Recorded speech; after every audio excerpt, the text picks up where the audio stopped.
Il est bon. Ah ben enfin. Il est bon. Ça va? Ça va. Thomas, mon neveu. Ça va? Valérie, la cadette, la deuxième. Ça va? Mon papa, Lucné, senior. En forme? Ça va? Ça va et toi? L'aîné, donc la maman de Thomas. Et le Jérémy. Et ça va? Ouais, ça va. Bien. Donc elle, c'est ma maman, la reine-mère, qui m'a enfanté, donné la vie et qui m'a accompagné. Tu vas bien? Ouais. Ça t'est manqué?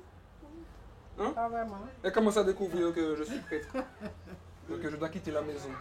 Sa mission, c'est d'aider les jeunes. Donc il faut que je C'est ça sa parle. mission. Donc il faut que je parle. Alors, voilà, il faut qu'il parle, mais pas trop. Pas trop. Et donc c'est grâce à cette dame qui m'a appris à prier Jésus que j'ai pu revenir à Dieu et puis entendre l'appel de Dieu dans ma vie, quoi. Voilà. Et heureusement, un prêtre n'est rien sans sa famille, rien. Grâce à ma famille, je sais d'où je viens, je sais le mal que je leur ai fait parfois, et je sais tout ce qu'ils m'ont appris, tout ce que je leur dois aujourd'hui. En fait, si j'étais le grand gâté, et du coup, quand j'avais pas ce que je voulais avec mes soeurs, surtout avec Sabine qui était l'aînée, donc qui était le relais de ma mère, eh bien, par exemple, on discute et je suis pas, elle m'a énervé, je pars en pleurant, hey, maman, hein? Et ma mère qui débarque en sauveur, qui ça fait Olivier encore? Puis, et puis elle frappait Sabine, ou bien Valérie, tu vois. Et moi, j'étais dans mon coin et je venais, ça qui apprend nous, ça va t'apprendre, tu vois. Donc on jouait plus comme ça et puis je les agaçais, comme ça, tu vois. Et donc c'était une famille qui grandissait tranquille. Donc. Et puis au fur et à mesure, quand tu grandis, quand tu deviens un peu moins bête, tu comprends que tu as une chance d'avoir deux grandes sœurs, tu as une chance d'avoir toute ta famille. Et qui t'empêcher de faire des bêtises. Eh ben, je joue à la poupée, voilà, parce que j'ai grandi dans ce monde de filles, avec deux grandes sœurs, il y a plein de poupées qui traînent partout. C'est pas vrai, tu mens. Là, Donc, tu mens. ça c'est ma marraine chérie. Pour toi, c'est Tu pour mens. toi que maman l'a Pourquoi? acheté. Parce que C'était j'avais ma pas poupée beaucoup de poupées. Donc on a toujours été bercés par la musique, la danse, depuis tout petit, tout petit, petit. Sabine, c'était la chef chorégraphe. Et donc on passait les clips et on refaisait les pas. Donc on se mettait à trois là et puis on dansait devant les clips.